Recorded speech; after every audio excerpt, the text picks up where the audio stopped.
ఓం నమో వెంకటేశాయ. శ్రీరామచంద్రశ్రితపారిజాతః సమస్త కళ్యాణ గుణాభిరామః సీతాముఖాంభోరుహ చంచరీకః నిరంతరం మంగళమాతనోతు. కోరిన కోరికలు ప్రసాదించేటటువంటి కల్పవృక్షము వంటివాడు, సమస్త కళ్యాణ గుణములు గలవాడు, లోక పూజ్యుడు అయినటువంటి శ్రీరామచంద్రునికి నమస్కరిస్తూ తదభిన్న స్వరూపుడైనటువంటి ఆ శ్రీనివాసుని యొక్క దయా విశేషం చేత సమస్త మానవాళికి ధర్మ తత్పరతను సకల కార్యసిద్ధిని చేకూర్చాలన్నటువంటి సంకల్పంతో తిరుమల తిరుపతి దేవస్థానం వారు నిర్వహిస్తున్నటువంటి శ్రీమద్ రామాయణం అయోధ్యాకాండ ప్రవచన పారాయణ కార్యక్రమంలో నేటికి మనం 403వ రోజులోకి ప్రవేశించాం.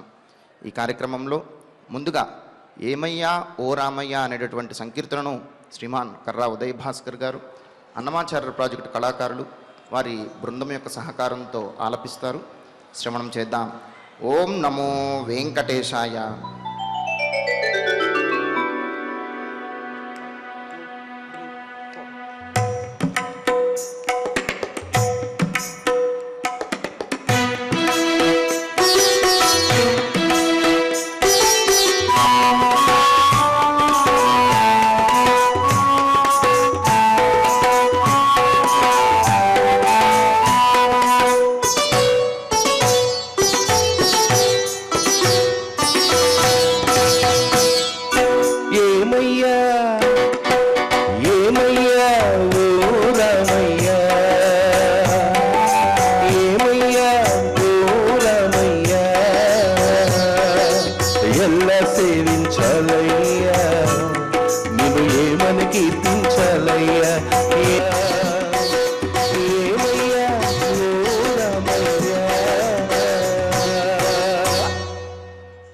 సంకీర్తనను ఎంతో చక్కగా శ్రవణం చేశాం. ఇక ఇప్పుడు శ్రీ గురు ధ్యానపూర్వకంగా సంకల్ప వాక్యాలను అందరము కలిసి పలుకుతూ ఈ కార్యక్రమాన్ని ప్రారంభం చేసుకుందాం. శ్రీ గురు ధ్యానం.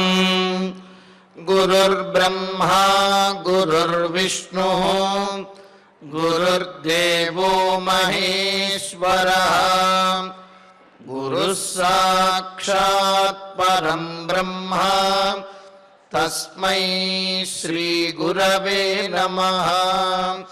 శ్రీనివాస ధ్యానం. శ్రీ వెంకటాద్రినిలయః కమలాకాముకః పుమాన్ అభంగుర విభూతిర్నః తరంగయతు మంగళం. అథ సంకల్పః. శ్రీమదాదివరాహ క్షేత్రే విరాజమానస్య శ్రీ పద్మావతీ జానే అఖిలాండకోటి బ్రహ్మాండ నాయకస్య శ్రీరామచంద్ర రూపాంతరస్య భగవతః శ్రీ వెంకటేశ్వర స్వామినః సన్నిధౌ హనుమత్ సీతా లక్ష్మణ భరత శత్రుఘ్న పరివార సమేత శ్రీరామచంద్ర పరబ్రహ్మణః పరిపూర్ణానుగ్రహేణ అస్మిన్ భువనే సమస్తాధివ్యాధీనాం నివారణార్థం భారతవర్షే విద్యా విత్త వాణిజ్య కృషి వైద్య వైజ్ఞానిక దేశరక్షణాదిరంగేషు విద్యమానానాం ఆస్తిక మహాజనానాం సర్వేషాం సకుటుంబానాం ఆయురారోగ్యైశ్వర్య సద్బుద్ధీత్యాది సర్వశుభఫలప్రాప్త్యర్థం ధర్మాచరణద్వారా శ్రీరామరాజ్యస్య పునర్వ్యవస్థాపనార్థం ఉద్యోగార్థినాం సముచితోద్యోగ ప్రాప్త్యర్థం దంపతీనాం అనుకూల దాంపత్య సిద్ధ్యర్థం సంతానస్య పితృవాక్య పరిపాలనానుకూల బుద్ధి ప్రచోదనార్థం సకల కార్య సిద్ధ్యర్థం గో సంరక్షణార్థం చ శ్రీమద్వాల్మీకి రామాయణే అయోధ్యాకాండే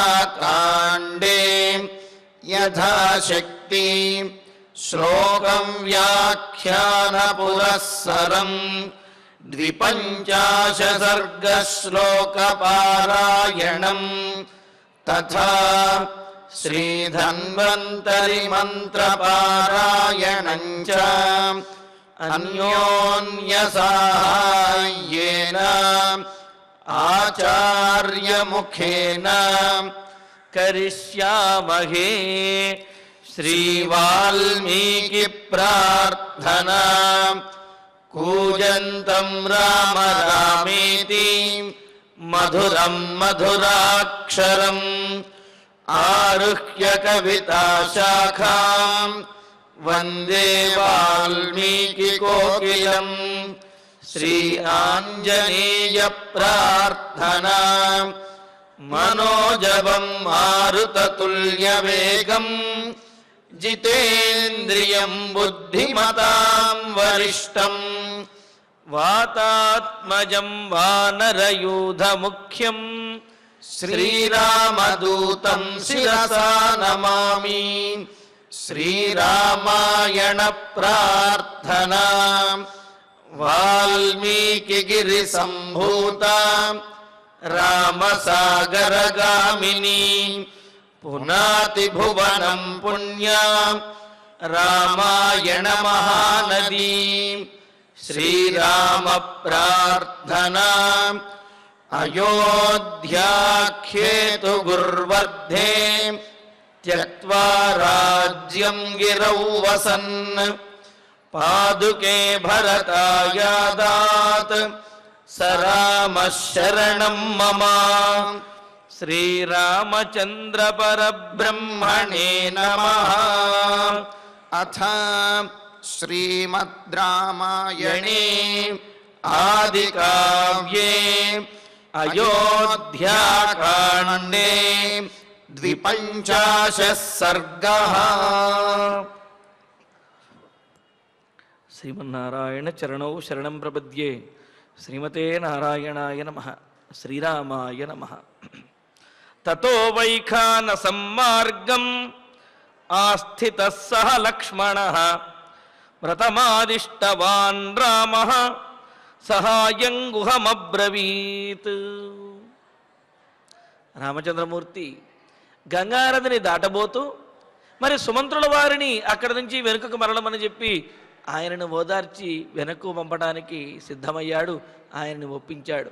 ఇంకా గుహుడు రామచంద్ర ఇది కూడా అటవీ ప్రాంతమే కావున ఇక్కడ కూడా నీవు ఉండవచ్చును కదా, ఇక్కడే 14 సంవత్సరములు వనవాసం గడపవచ్చు కదా అంటే, సజనమైనటువంటి వనము యందు అంటే జనులు తిరిగేటటువంటి వనంలో వనవాసం చేయటం అనేది నాకు ఇచ్చినటువంటి నియమం కాదు. 14 సంవత్సరముల పాటు జటా వల్కలములను ధరించి తాపసుని వలె దండకారణ్యంలో వనవాసం చెయ్యాలనేదే మా తండ్రి ఆజ్ఞగా మా పినతల్లి కైకేయి చెప్పినటువంటి మాట. దానికి అనుగుణంగానే నేను దండకారణ్యంలోకి వెళ్ళాలి. కావున ఆ జటలను ధరించడం కోసం వల్కలములను ధరించే బయలుదేరారు ఆ అయోధ్యానగరం నుండి. మరి జటలను ధరించడం కోసమని మర్రిపాలను తీసుకుని రమ్మన్నాడు. వెంటనే గుహుడు మర్రిపాలను తీసుకువస్తే ఆ మర్రిపాలతోటి తాను అదేవిధంగా తన తమ్ముడైనటువంటి లక్ష్మణస్వామికి కూడా జడలను అల్లి, ఇక్కడ సీతాయా లక్ష్మణస్య చ హితం అని చెప్పి అంటూ ప్రియము అయినా కాకపోయినప్పటికీ కూడా హితమవుతుంది కావున, ధర్మము కావున దీర్ఘకాలికమైనటువంటి ఫలమును ఇచ్చేది భవిష్యత్తులో ఫలమును ఇచ్చేది కావున హితమును ఆచరించడానికే రాముడు ఎప్పుడూ కూడా సిద్ధపడతాడు తప్ప ప్రియమును ఆచరించడానికి ఇష్టపడడు. అంటే ఏమిటి? ప్రియము హితము ఒకటే అయితే కనుక దానిని ఆచరిస్తాడు. కానీ ఒకటి ప్రియము మరి ఒకటి హితము, ఈ రెండింటిలో ఏది ఆచరించాలి అంటే రాముడు మాత్రము హితాన్ని చేకూర్చేదే ఆచరిస్తాడనేది కూడా దాని ద్వారా తెలుస్తున్నది. మరి ఆ విధంగా ఇక జటలను ధరించి బయలుదేరుతూ ఉన్నాడు. బయలుదేరుతూ ఆయన ఎలా ఉన్నాడయ్యా అంటే వానప్రస్థాశ్రమానికి బయలుదేరుతున్నట్లుగా ఉన్నాడు అని అన్నారు. అందుకనే వైఖానసం మార్గమాస్థిత, విఖనస మహర్షి చేత ప్రోక్తమైనటువంటి విశిష్టమైన వానప్రస్థాశ్రమానికి ఆస్థిత, అలా వానప్రస్థాశ్రమంలో ఉన్నటువంటి వాడిలాగా గోచరిస్తూ వానప్రస్థాశ్రమాన్ని గ్రహించినట్లుగా ఆయన గోచరిస్తూ ఆయన ఇంకా వనవాసానికి బయలుదేరుతున్నారు. గంగానదిని దాటడానికి సిద్ధపడిపోయాడు. ఈ సందర్భంలో మనకు మరి రాముడు వానప్రస్థాశ్రమాన్ని స్వీకరిస్తే 14 సంవత్సరముల తర్వాత మరలా గృహస్థాశ్రమంలోకి వచ్చినట్లు అవుతుంది కదా అని మనకు అనిపిస్తుంది. సందేహం కలగవచ్చు. బ్రహ్మచర్యం, గార్హస్థ్యం, వానప్రస్థం, సన్యాసము అని చెప్పి 4 ఆశ్రమములు మనకు జీవితంలో నిర్దేశించబడ్డాయి. ఈ 4 ఆశ్రమాల మీద ఆధారపడే మన జీవితం అంతా కూడా నడుస్తుంది. అంటే బ్రహ్మచర్యం విద్యలను అభ్యసించడము, విద్యలను గురువుని ఆశ్రయించి విద్యలను అభ్యసించి ఆ విద్యలు పూర్తయ్యే వరకు కూడా మరి బ్రహ్మచర్యాశ్రమంలో ఉండి ఆ తర్వాత స్నాస్యంతు గురుణాజ్ఞప్త అని చెప్పినట్లుగా గురువు గారి యొక్క అనుజ్ఞ తీసుకొని నాయనా నీకు వివాహ యోగ్యత వచ్చినది అని గురువు గారి యొక్క అనుజ్ఞ తీసుకుని ఆ తర్వాత గృహస్థాశ్రమాన్ని స్వీకరించడం. మరి ఆ గృహస్థాశ్రమంలో మరి ఆ సంసారము, పిల్లలు, ఈ బాధ్యతలన్నీ కూడా నిర్వర్తించి ఇంకా వార్ధక్యం వచ్చేటటువంటి సందర్భంలో అప్పుడు వానప్రస్థాశ్రమం అంటే ఏమిటి? పిల్లలకు బాధ్యతలన్నీ కూడా అప్పజెప్పి రాజులైతే కనుక వారికి పట్టాభిషేకం చేసి ఆ తర్వాత రాజులు భార్యలతో కలిసి వనానికి వెళ్ళిపోయి అక్కడ చక్కగా భగవద్ధ్యానంలో తపస్సులో వారి జీవితాన్ని గడిపేవారట. అలాగా బాధ్యతలన్నీ నెరవేరిన తర్వాత వారు భార్యా సమేతంగా మునివేషధరులై వనానికి వెళ్ళిపోవటం వానప్రస్థాశ్రమం. ఇంకా ఆ తర్వాత ఐహికమైనటువంటి సమస్తమైన వాటి యందు కూడా విరక్తులై సన్యాసాశ్రమాన్ని స్వీకరించడం, మోక్షము, ఈ విధంగా మనకు ఆశ్రమాలు చెప్పబడ్డాయి. అయితే ఇందులో తరువాత ఆశ్రమానికి వెళ్ళినటువంటి వారు మరలా వెనకకు వచ్చేటటువంటి అవకాశం అనేది లేదు. ఉదాహరణకి గృహస్థాశ్రమాన్ని అంటే బ్రహ్మచర్యాశ్రమంలో ఉన్నటువంటి వారు అది పూర్తి చేసి మరి ఉపనయనము ఇవన్నీ కూడా అయిన తర్వాత విద్యాభ్యాసం పూర్తి చేసి గృహస్థాశ్రమాన్ని స్వీకరించాడు. గృహస్థాశ్రమాన్ని స్వీకరించిన తర్వాత ఆ కొంతకాలం తర్వాత అబ్బాయి నేను గృహస్థుడిని కాదు, ఈ గృహస్థాశ్రమాన్ని విడిచిపెడుతున్నాను, నేను మరలా బ్రహ్మచారిణి అంటే లోకం ఒప్పుకోదు. అది పతితుడైపోయినట్టుగా అవుతుందన్నమాట. అంటే ఆ తరువాత ఆశ్రమాలకి వెళ్ళే అవకాశం ఉంటుంది తప్ప తాను స్వీకరించినటువంటి ఆశ్రమం నుండి వెనక్కి వచ్చే అవకాశం అనేది ఉండదు. అలాగే గృహస్థాశ్రమాన్ని పూర్తి చేసి బాధ్యతలన్నీ అయిన తర్వాత వానప్రస్థాశ్రమాన్ని పూర్తి చేసి సరే వానప్రస్థాశ్రమంలోకి ప్రవేశించి కొన్ని రోజులు వానప్రస్థాశ్రమం గడిచిన తర్వాత అబ్బెబ్బే ఇది మనకు పెద్దగా కలిసి రావటం లేదని మరలా గృహస్థాశ్రమంలోకి వచ్చేసి ఇంటి దగ్గర ఉండటానికి కూడా శాస్త్రం ఒప్పుకోదు. అలాగే సన్యాసాశ్రమాన్ని స్వీకరించిన తర్వాత కూడా మరలా నేను వానప్రస్థుని అవుతాను అలా అనటానికి కూడా శాస్త్రం ఒప్పుకోదు. దాన్ని చెబుతారు ఆరూఢపతితః అని చెప్పి అంటారు. అంటే ఏమిటి? ఒకసారి ఆరోహణం చేసి ఒకసారి పైమెట్టు ఎక్కి మరలా కిందికి పడిపోవటం అని అంటారు. అందుకే వారిని పతితులు అని చెప్పి అంటారు. అది చాలా ప్రమాదకరం. అంతే కదా, ఏదైనా స్థానాన్ని పొందడానికి శక్తి లేకపోతే, సామర్థ్యం లేకపోతే ఆ స్థానాన్ని పొందకుండా వదిలేయటమో, దానికి ముందు ఉన్నటువంటి కింద ఉన్నటువంటి స్థానంలో సమర్థవంతంగా మెలగటమో చెయ్యాలి. కానీ తాను ఆచరించలేనటువంటి, తాను సమర్థవంతంగా నిర్వర్తించలేనటువంటి స్థానానికి పైకి ఎక్కి ఆ తర్వాత అక్కడి నుంచి జారి కింద పడితే, కిందకు వచ్చేస్తే వాడిని పతితుడు అంటాడు. అతడికి మోక్షం అనేది కూడా ఉండదు అని చెప్పి అంటున్నారు. మరి ఇక్కడ మనకు రామచంద్రమూర్తి గృహస్థుడిగా ఉన్నాడు. ఆయన ఇప్పుడు వానప్రస్థాశ్రమాన్ని ఎలా స్వీకరిస్తాడండి? ఒకవేళ స్వీకరించాడనే అనుకుందాం, ఇక జీవితం అంతా కూడా వనంలోనే భార్యతోటి అలాగే అక్కడ వనంలోనే గడుపుతూ ఉండాలి తప్ప మరలా రాజ్యానికి వచ్చి గృహస్థుడిలాగా రాజ్యాన్ని పరిపాలించడాలు ఇలాంటివేమీ కుదరవు.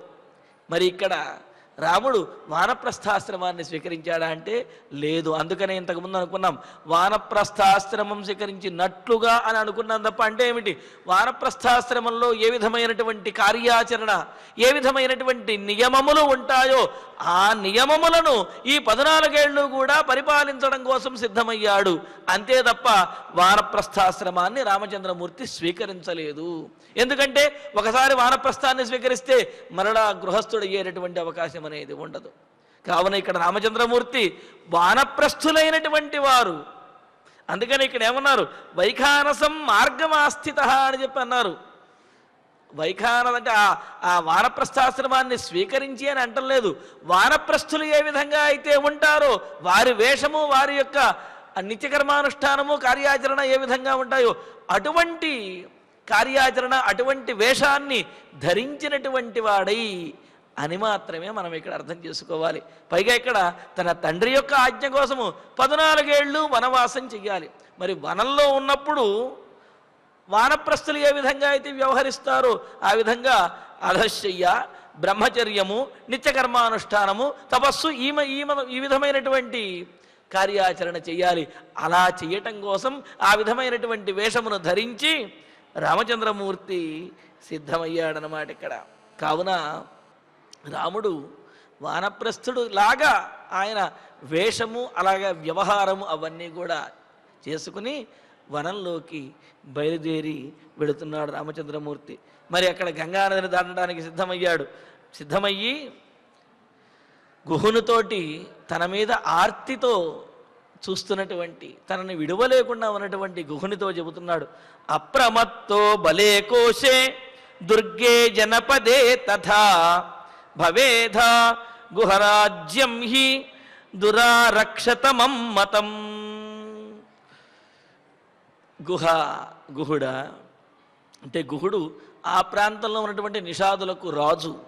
ఆ అటవీ ప్రాంతంలో ఉన్నటువంటి వాళ్ళకి నిషాదులకు నాయకుడు అని చెప్పాలి, నాయకుడు. మరి కావున బలే నీ బలముల యందు అంటే నీకు ఉన్నటువంటి సైన్యం కానివ్వండి, నీ పరివారం కానివ్వండి, నీ బలము ఎవరైతే ఉందో ఆ బలముల యందు, కోశే అలాగే కోశము అంటే ధనాగారము, సంపద అంటే పోషించడానికి తనతో పాటు ఉన్నటువంటి వారిని అందరినీ, తన సైన్యమును వాటిని పోషించడానికి కావలసినటువంటి సంపద కలిగిన కోశములయందు, దుర్గే తన రక్షణ వ్యవస్థ చుట్టూ ఏర్పాటు చేసుకున్నటువంటి దుర్గములు, కోటలు అంటారు కదా అలాంటివి, అలాగా రక్షణ వ్యవస్థ యందు కూడా, తథా జనపదే జనులయందు కూడా. చూడండి ఇక్కడ రాజు ఎన్ని వ్యవహారాలను జాగ్రత్తగా చూసుకోవాలో అనేది ఇక్కడ చెబుతున్నాడు. రాజనీతిని పోషిస్తూ ఉన్నాడు చూడండి ఇక్కడ. అంతేగాని ఏదో ఒక వ్యవహారం మాత్రమే బాగా చూసుకుంటాను, మిగతా వాటిని వదిలేస్తాను అంటే ఆ రాజ్యం పైకి రాలేదు. అందుకని ఏం చెబుతున్నాడు? బలమును, రక్షణ వ్యవస్థను జాగ్రత్తగా చూసుకోవాలి. కోశే ధన వ్యవస్థను, సంపాదన, అదేవిధంగా అక్కడ ప్రజలకు సంపాదన ఏ విధంగా కలుగుతోంది, రాజ్యంలో సంపాదన ధనం ఎలాగున్నది అని ఆ కోశ వ్యవస్థ దాని గురించి జాగ్రత్తగా చూసుకోవాలి. ధనాగారం గురించి జాగ్రత్తగా చూసుకోవాలి. ఆ తర్వాత దుర్గే చుట్టూ ఉన్నటువంటి సరిహద్దులు ఏ విధంగా ఉన్నాయి అనే విషయాన్ని కూడా జాగ్రత్తగా గమనించుకుని ఆక్రమణలు లేకుండా జాగ్రత్తగా చూసుకోవాలి. తథా జనపదే వీటన్నిటితో పాటుగా జనులు ఏ విధంగా ఉన్నారు, వారు కష్టములు లేకుండా ఉన్నారా అనే విషయాన్ని కూడా గమనించుకుంటూ, ఈ అన్ని విషయములు గమనించుకుంటూ అన్నిటికీ సమానమైనటువంటి ప్రాధాన్యం ఇస్తూ సమర్థవంతంగా నిర్వహించగలిగినప్పుడే అతడు సరి అయినటువంటి రాజు అవుతాడు.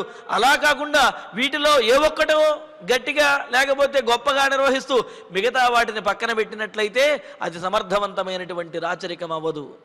అందుకని ఇక్కడ రామచంద్రమూర్తి ఏం చెబుతున్నాడు గుహుడితోటి?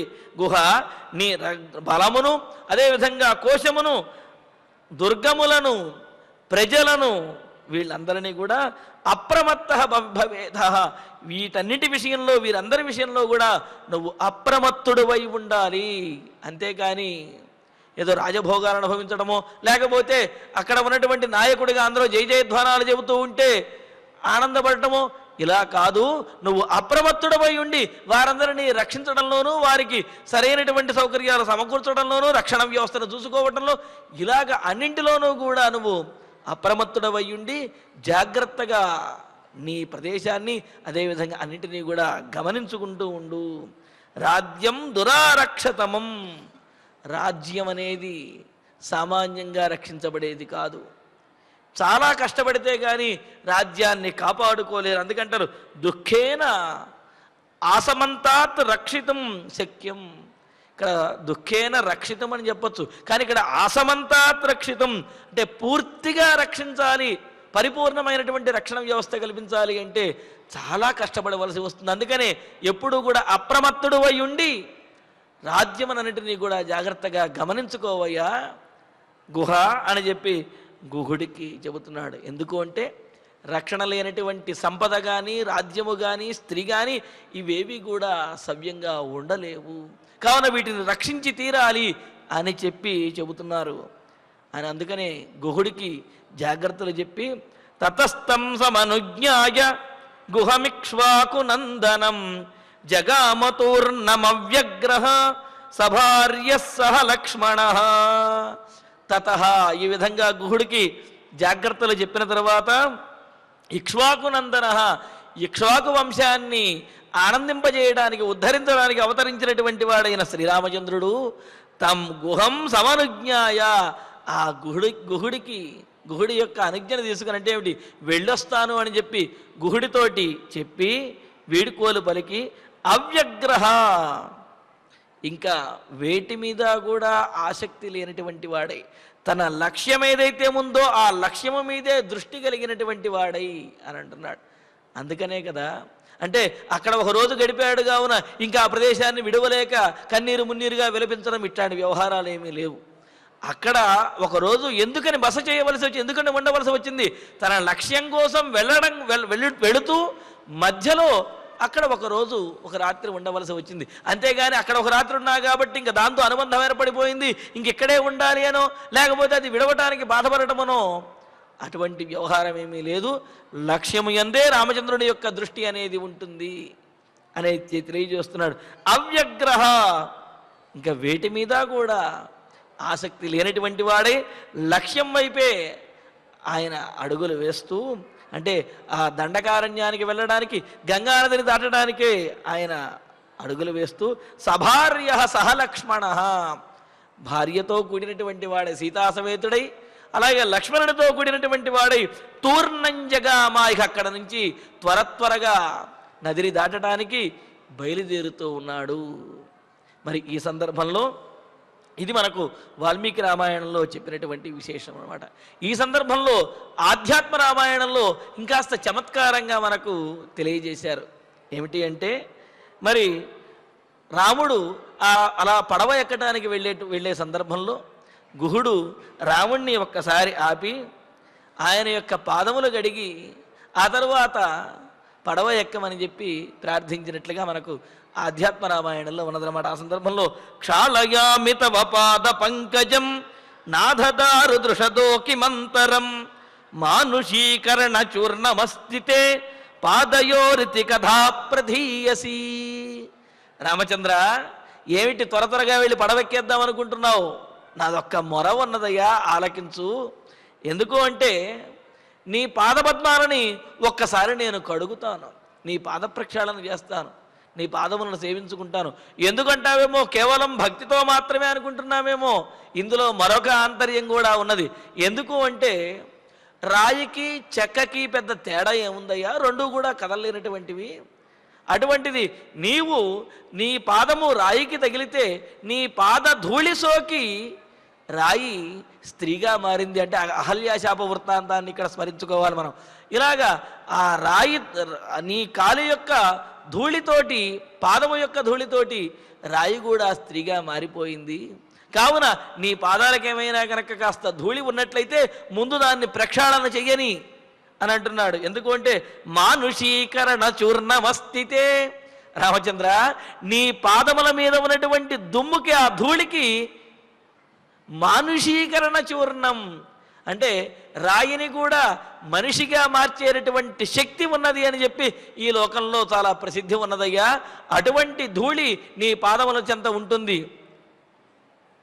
అటువంటి ధూళితోటి నువ్వు కూడా నా పడవ కనుక ఎక్కినట్లయితే నీ పాద ధూళి సోకి నా పడవ కూడా స్త్రీగా మారిపోతుందేమో అని అంటూ, అందుకనే మానుషీకరణ చూర్ణమస్థితే పాదయోరితి కథా ప్రధీయసి. ఈ కథ నేను విన్నానులే, నీ చిన్నప్పుడే నీ పాదముల యొక్క ధూళి సోకి రాయి ఆడదిగా మారింది, స్త్రీగా మారింది. కావున నీ పాదధూళికి ఆ శక్తి ఉన్నది. కావున నీ పాద ప్రక్షాళనను చెయ్యని ఎందుకంటున్నావా?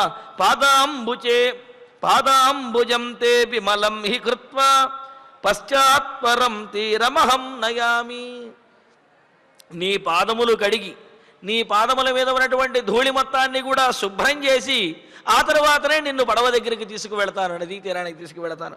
ఎందుకంటే నోచేత్తరి సద్యువతీ మలేన స్యాచ్చేద్విభో విద్ధి కుటుంబహాని.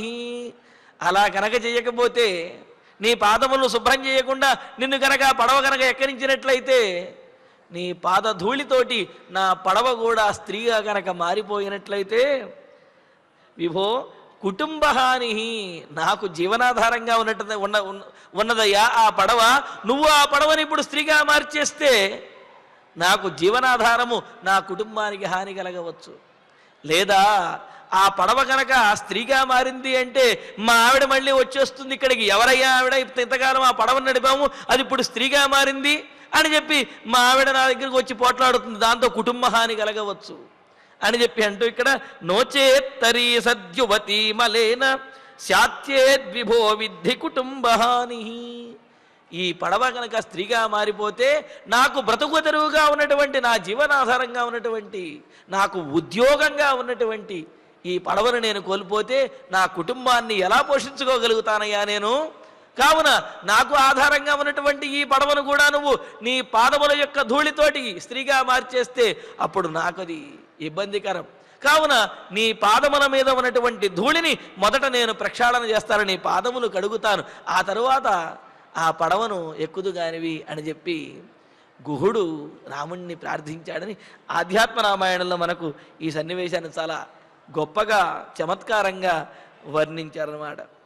మరి ఆ తర్వాత సతు దృష్ట్వా నదీ తీరే నావమిక్ష్వాకు నందన తితీరుషు శీఘ్రగాం గంగాం ఇదం లక్ష్మణమబ్రవీత్. ఇంకా గుహుడు పాదములు ప్రక్షాళన చేసిన తర్వాత ఇంకా రామచంద్రమూర్తి సహా ఇక్ష్వాకునందనుడైనటువంటి ఆ రామచంద్రుడు నదీ తీరే నావం దృష్ట్వా, ఆ నదీ తీరంలో నావ దగ్గరికి వెళ్ళి రామను చూచి శీఘ్రగాం గంగాం తితీరుషు, చాలా వేగంగా ప్రవహిస్తున్నటువంటి ఆ గంగా నదిని దాటాలి అనే లక్ష్యంతో దాటాలి అని సిద్ధపడినటువంటి వాడై లక్ష్మణం ఇదమబ్రవీత్, లక్ష్మణునితోటి ఈ విధంగా అంటున్నాడు, లక్ష్మణ ఇక బయలుదేరదాము అన్నట్లుగా వెంటనే ఆ నదిని దాటాలి అని చెప్పి అనుకుంటూ, ఇప్పటికే ఆలస్యం అవుతున్నది అనుకుంటూ ఆ నదిని దాటడం కోసం లక్ష్మణునితో అంటున్నాడు, ఆరోహత్వం నరవ్యాఘ్ర స్థితాం నావమిమాం శనైః సీతాంచారోపయాన్ వక్షం పరిగృహ్య మనస్వినీం. నరవ్యాఘ్ర, లక్ష్మణుడు నువ్వు నరశ్రేష్ఠ లక్ష్మణ, ఇమాం నావం పరిగృహ్య, ఇదిగో ఈ నదిలో ఉన్నటువంటి అలా కదులుతూ ఉన్నటువంటి ఈ నావను పరిగృహ్య, కదలకుండా పట్టుకుని మనస్వినీం సీతాం శనైః ఆరోపయ, ప్రశస్తమైనటువంటి మనస్సు గల, సున్నితమైనటువంటి మనస్సు గల, భయపడేటటువంటి మనస్సు గల అని ఈ విధంగా ఇన్ని అర్థాలు చెప్పుకోవాలి. అటువంటి మనస్సు కలిగినటువంటి సీతాదేవిని శనైః ఆరోపయ, మీ వదిన గారిని సీతాదేవిని జాగ్రత్తగా ఎక్కించవయ్యా. అంటే ఏమిటి? మరి పడవ ఎక్కేటప్పుడు పడవ కదిలిపోతూ ఉంటుంది కదా నదిలో ఉన్నప్పుడు, అందుకని లక్ష్మణస్వామి ఆ పడవ కదలకుండా పట్టుకుంటే అప్పుడు సీతాదేవి ఆ పడవ ఎక్కుతుందన్నమాట. అందుకోసమనే చెబుతున్నాడు, ఆ పడవను జాగ్రత్తగా పట్టుకుని మంచి మనస్సు కలగది, అలా విధంగా భయపడే స్వభావం కలిగినటువంటిది అయిన సీతాదేవిని పడవెక్కేటటువంటి ఏర్పాటు చెయ్యవయ్యా అని చెప్పి అంటున్నాడు. ఆ తర్వాత అన్వక్షన్ త్వంచ ఆరోహ, ఆ తర్వాత నీవు కూడా ఆ పడవను ఎక్కాలి, నువ్వు కూడా ఎక్కుము అని చెప్పి ఈ విధంగా లక్ష్మణునికి ఆజ్ఞ ఇచ్చాడు. వెంటనే లక్ష్మణుడు ఆ పడవ గట్టిగా కదలకుండా పట్టుకున్నాడు. సీతాదేవి ఆ పడవను ఎక్కినది. మరి ఈ సందర్భంలో ఇంకో అర్థం కూడా చెబుతాను మనకు. ముందు నువ్వు పడవను ఎక్కి ఏ విధంగా పడవెక్కాలో సీతాదేవికి చూపించినట్లయితే అప్పుడు వెనకాల సీతాదేవి కూడా ఎక్కుతుంది అని చెప్పి త్వం స్థితాం నావం శనై ఆరోహ, లక్ష్మణ మొదట నీవు ఈ నావను మెల్లగా ఎక్కి ఎలా ఎక్కాలో చూపించు, ఆ తర్వాత మనస్మినీం సీతాం ఆరోపయ, ఆ తర్వాత ఈమె కూడా ఆ పడవ ఎక్కుతుంది, అంటే నీవు ఈ విధంగా చూపించడం ద్వారా ఎక్కుతుంది అని. ఇలాగా లక్ష్మణస్వామికి రామచంద్రమూర్తి అనుజ్ఞ ఇచ్చాడు. వెంటనే లక్ష్మణస్వామి ఆ పడవను కదలకుండా పట్టుకున్నాడు. సీతాదేవి ఆ పడవను ఎక్కుతూ ఉన్నది. ఆ తర్వాత భ్రాతుశాసనం శ్రుత్వా సర్వమప్రతికూలయన్ ఆరోప్య మైథిలీం పూర్వం ఆరురోహాత్మవాన్స్తతః. మరి ఇక్కడ ఆత్మవంతుడైనటువంటి శ్రీరాముని యొక్క మనస్సు తెలిసినటువంటి వాడు. ఆత్మవాన్ అంటే సహజంగా మనం అనుకుంటాం అతని గురించి, అతని మనస్సు గురించి తాను ఏం ఆలోచిస్తున్నాడో దాని మీద పూర్తి స్థాయిలో ఆయన అదుపు కలిగినటువంటి వాడు, గొప్ప మనస్సు బుద్ధి ఆత్మ కలిగిన వాడు అని చెప్పి. ఇక్కడ అదొక్కటే కాదు, ఆత్మవాన్ అంటే శ్రీరాముని యొక్క మనస్సులో ఏదుంది కూడా అది కూడా తెలిసినటువంటి వాడు అనే అర్థం చెబుతున్నారు. అందుకనే ఆత్మవాన్ గొప్ప మనస్సు కలిగిన వాడు, శ్రీరాముని యొక్క అభిప్రాయాన్ని, ఆయన యొక్క మనస్సులో ఉన్నటువంటి దాన్ని గ్రహించగలిగినటువంటి వాడైన సహా లక్ష్మణ, ఆ లక్ష్మణుడు భ్రాతుశాసనం శ్రుత్వ, తండ్రి గారి అన్నగారు చెప్పినటువంటి మాటను విని సర్వం అప్రతికూలయన్, అన్నగారు ఏ విధంగా అయితే చెప్పారో దానికి ఏమాత్రము తేడా లేకుండా ఎలా చెప్పాడో అదే విధంగా చేస్తూ పూర్వం మైథిలీం ఆరోప్య, మొదట ఆ పడవను పట్టుకుని సీతాదేవి ఆ పడవ ఎక్కే విధంగా చేసి తతః ఆరురోహ, ఆ తరువాత లక్ష్మణస్వామి కూడా ఆ పడవను ఎక్కాడు.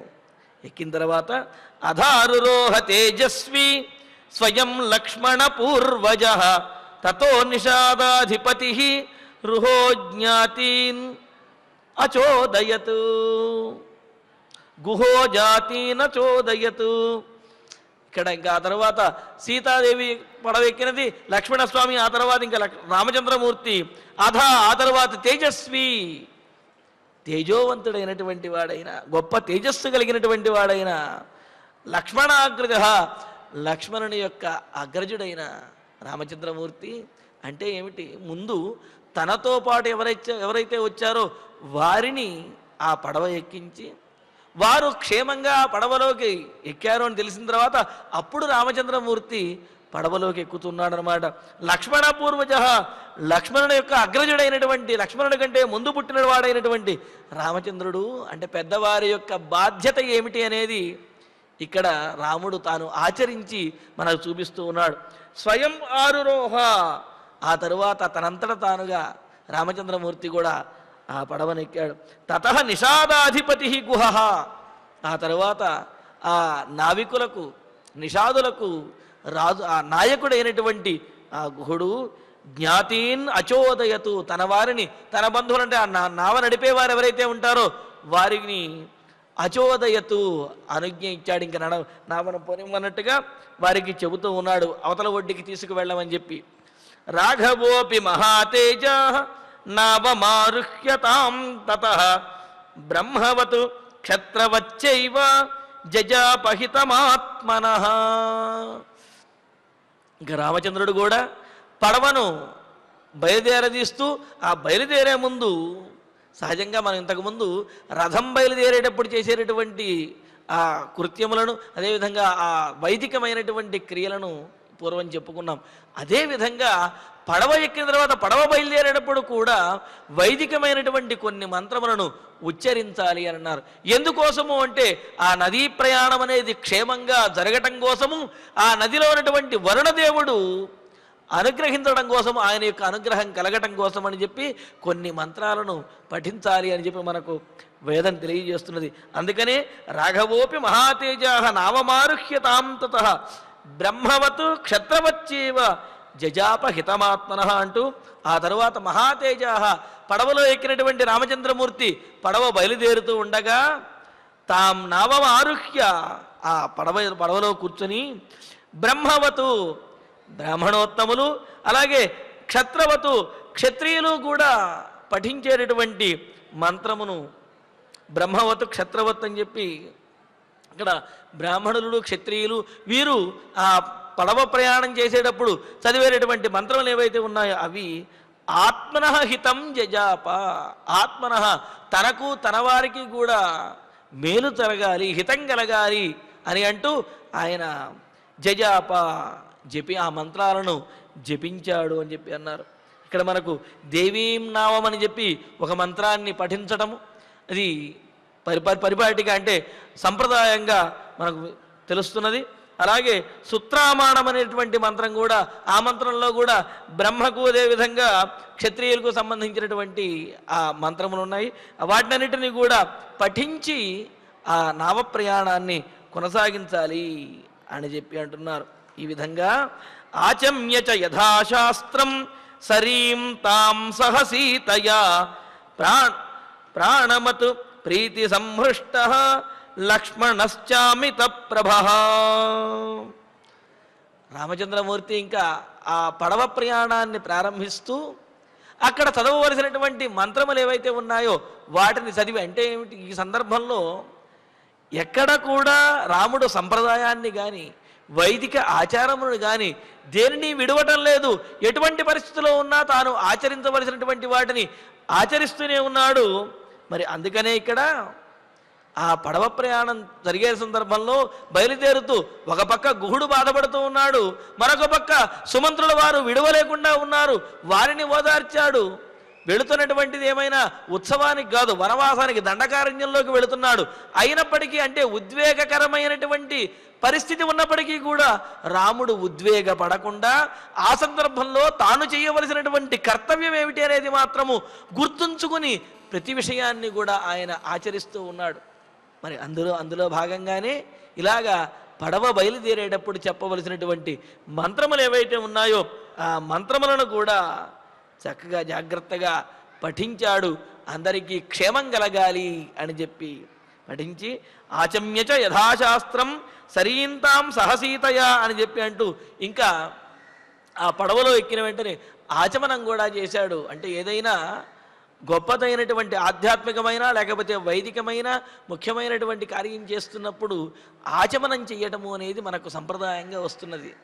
అందుకనే చూడండి, ఎక్కడికైనా బయటకు వెళుతున్నప్పుడు ఇంట్లో కాస్త మంచినీళ్ళు తాగి బయలుదేరి వెళుతూ ఉంటారు. ఆచమనము అంటే 3 సార్లు చేతిలో పోసుకుని మంత్రం చెబుతూ తాగటమనే అర్థం కాదు, నీటిని గ్రహించడం అనే అర్థం కూడా ఉన్నది.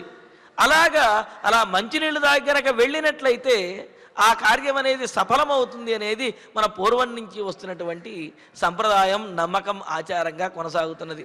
అలాగే వైదిక కర్మల్లో కూడా భగవంతుణ్ణి ధ్యానించేటప్పుడు ఆధ్యాత్మికమైనటువంటి కార్యములు చేసేటప్పుడు ఆచమనం చేసి సంకల్పం చేయడం అనేది కూడా వైదికంగా మనకు సంప్రదాయంలోనూ ఆగమశాస్త్రాలు బోధించినటువంటిది. మరి అలాగే ఇక్కడ రామచంద్రమూర్తి పడవ ప్రయాణాన్ని మొదలు పెడుతున్నాడు కావున అక్కడ చెప్పవలసినటువంటి మంత్రములను అదేవిధంగా అక్కడ చేయవలసినటువంటి ఆచమనము కూడా చేసి సీతయా సహ యథాశాస్త్రం ఆచమ్య, తన భార్య అయినటువంటి సీతాదేవితో కూడి యథాశాస్త్రం, శాస్త్రంలో ఏ విధంగా అయితే చెప్పబడిందో ఆ విధంగా ఆచమనం చేసి ప్రీతి సంహృష్ట, సంతోషంతో కూడినటువంటి వాడై నౌకా విహారంలాగా ఉన్నది రామచంద్రమూర్తికి సీతాదేవికి.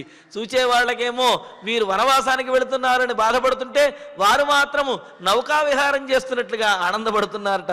ప్రీతి సంహృష్ట, సంతోషంతో రోమాంచితమైనటువంటి శరీరంతో ఉన్నవాడై తాం నదీం ప్రాణమతు, భక్తితోటి శ్రద్ధగా ఆ నదికి నమస్కరించే ప్రాణమతు అంటే చాలా గొప్పగా శ్రద్ధగా ఆ నదికి, గంగా నదికి నమస్కరించాడు.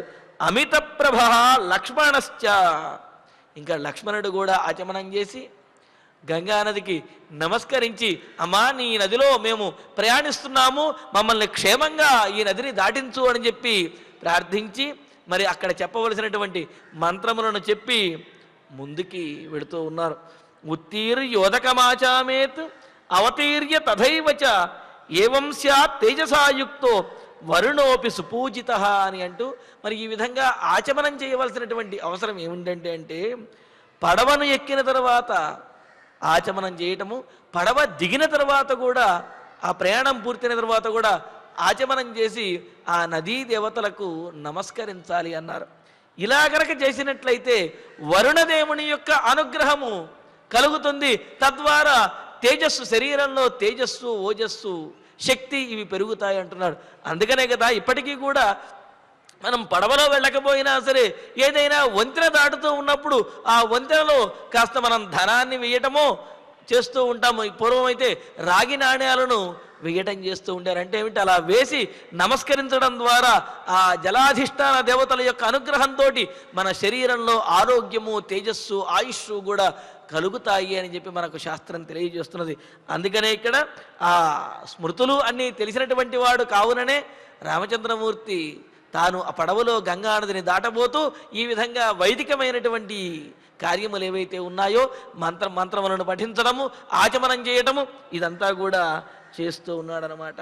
ఆ తర్వాత అనుజ్ఞాయ సుమంత్రంచ సబలంచైవ తం గుహం ఆస్థాయ నావం రామస్తు చోదయామాస నావికాన్. ఇంకా రామచంద్రమూర్తి ఆ ఒడ్డు నిలబడి చూస్తున్నటువంటి సుమంత్రుడు, గుహుడు వీళ్ళిరువురు కూడా ఒడ్డు నిలబడి చూస్తూ ఉన్నారు. ఏమైనా రాముడు తమతో పాటు రమ్మంటారేమో అని చెప్పి, కానీ రాముడేమో రమ్మని అనటం లేదు, వాళ్ళకి చెయ్యూపుతున్నట్లుగా చెబుతున్నాడు.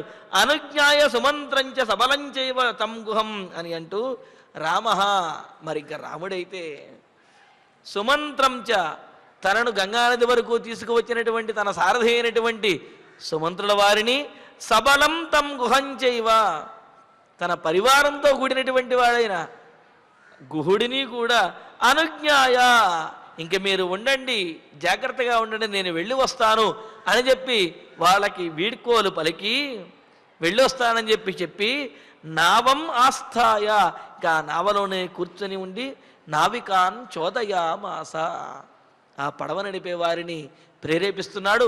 ఇంకా పడవని ముందుకు నడపండి అని చెప్పి రామచంద్రమూర్తి అంటే వాళ్ళు ఆ పడవను చకచక ముందుకు నడుపుతున్నారు. తతస్థైశ్చోదితాసానౌ కర్ణధార సమాహిత శుభస్భ్యవేగ అభిహత శీఘ్రం సలిలమత్యగాత్ అంటూ మరి ఆ నీటిలో పడవలో రాముడు ప్రేరేపించగానే వారందరూ కూడా చాలా వేగంగా పడవను నడుపుతున్నారు. తతః ఆ తరువాత కర్ణధార సమాహితా, కర్ణధారులు అంటే చుక్కాని మొదలైనటువంటి వాటిని కర్ణము అని అంటారు. వాటిని ధరించినటువంటి వారు వాటిని త్వరగా ప్రేరేపిస్తూ కదుపుతూ ఆ పడవను ముందుకు నడుపుతూ ఉన్నారన్నమాట. కర్ణధార సమాహిత, కర్ణధారుల చేత వేగంగా అలా కొట్టబడుతూ ముందుకు నడుపబడుతున్నటువంటి సా నౌహు ఆ నౌక, తైహి చోదిత ఆ వారి చేత అంత వేగంగా ప్రేరేపించబడినటువంటిదై ముందుకు నడుపబడినటువంటిదై శుభస్ఫవేగ అభిహత. ఇక్కడ స్ఫము అంటే స్ఫ్య అంటే గనక దానికి తెడ్డు అనే అర్థం ఉన్నదనమాట.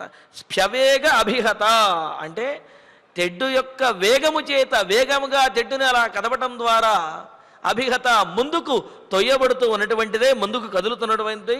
శీఘ్రం సలిలం అత్యగాత్ ఇంకా చాలా వేగంగా ఆ నదిని దాటుతూ ఉన్నారు రామచంద్రమూర్తి, సీతారామ లక్ష్మణులు.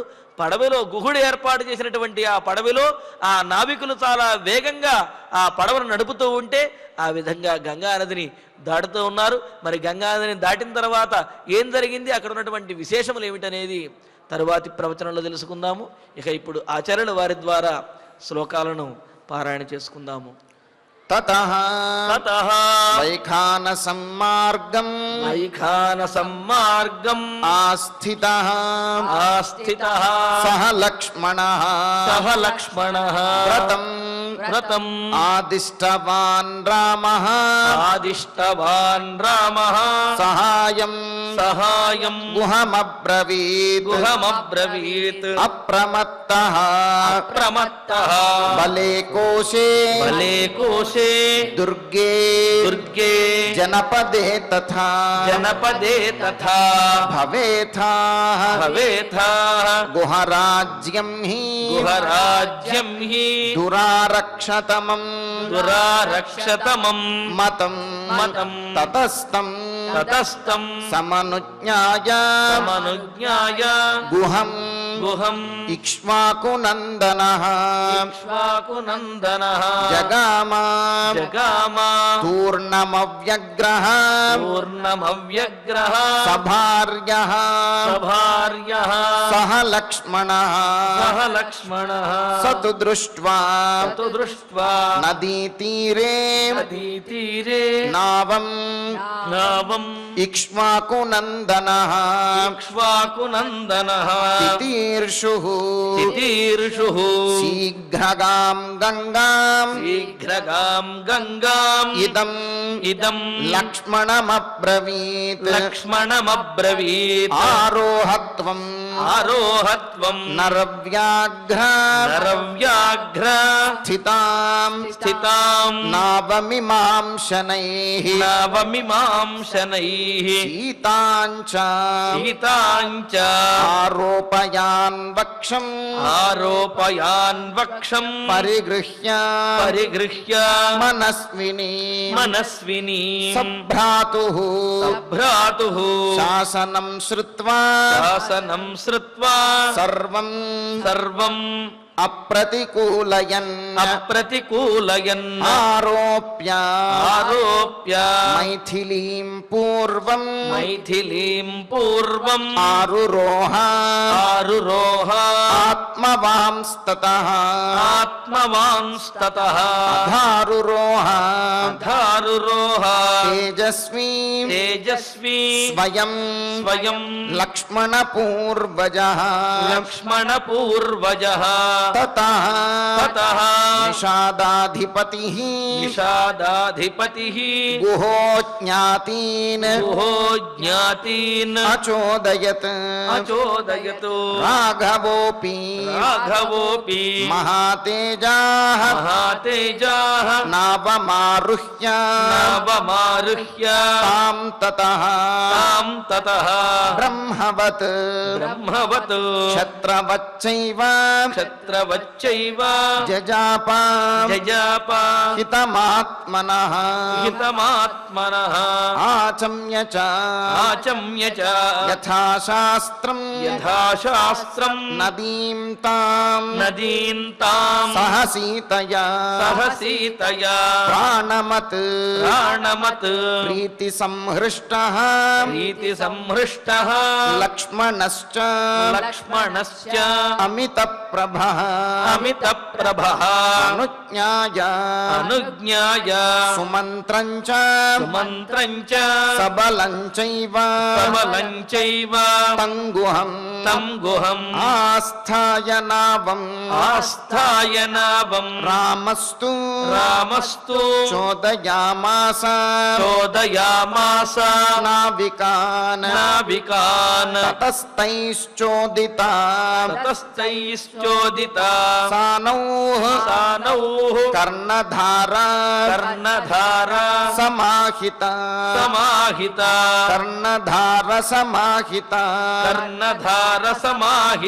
శుభస్భ్యవేగా అభిహత శుభస్భ్యవేగాభిహత శీఘ్రం సలిలమత్యగాత్ ఇత్యార్షే శ్రీమద్ రామాయణే ఆదికావ్యే అయోధ్యాకాండే పంచాశే సర్గే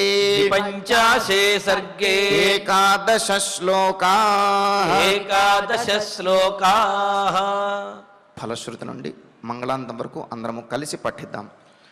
ఫలశ్రుతి ఆయుష్యమారోగ్యకరం యశస్యం సౌభ్రాతృకం బుద్ధికరం సుఖం చ శ్రోతవ్యమేతన్నియమేన సద్భిః ఆఖ్యానమోజస్కరమృద్ధికామైః శ్రీరామచంద్ర పరబ్రహ్మణే నమః. అధ ధన్వంతరి ధ్యానం అచ్యుతానంత గోవింద విష్ణో నారాయణామృత రోగాన్ మే నాశయా శేషాన్ ఆశు ధన్వంతరే హరే. ఆరోగ్యం దీర్ఘమాయుష్యం బలం తేజోధియం శ్రియం స్వభక్తేభ్యోనుగృహంతం వందే ధన్వంతరిం హరిం. ధన్వంతరేరిమం శ్లోకం భక్త్యా నిత్యం పఠంతి యే అనారోగ్యం న తేషాం స్యాత్ సుఖం జీవంతి తే చిరం. ఓం నమో భగవతే వాసుదేవాయ ధన్వంతరయే అమృతకలశహస్తాయ వజ్రజలౌకహస్తాయ సర్వామయ వినాశనాయ త్రైలోక్యనాథాయ మహావిష్ణవే స్వాహా. ఓం వాసుదేవాయ విద్మహే సుధాహస్తాయ ధీమహి తన్నో ధన్వంతరి ప్రచోదయాత్.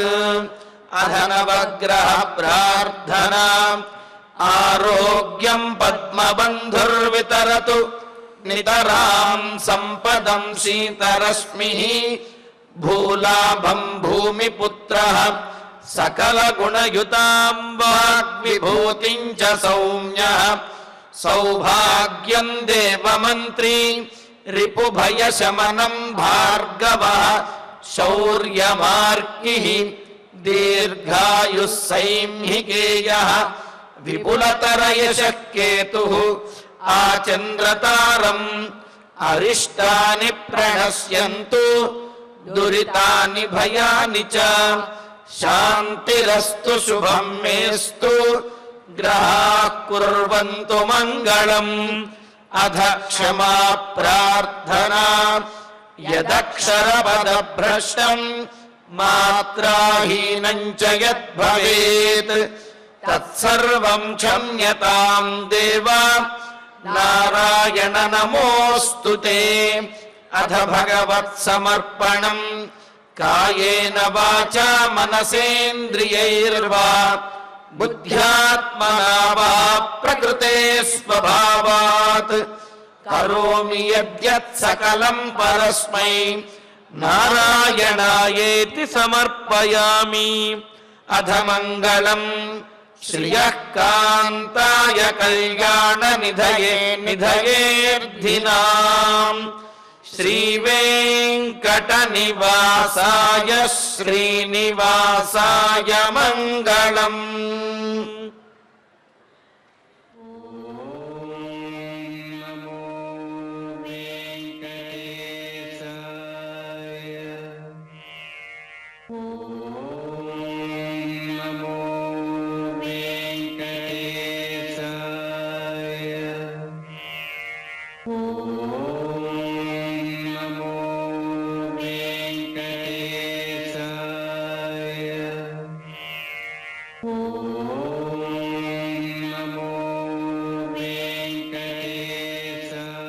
ఓం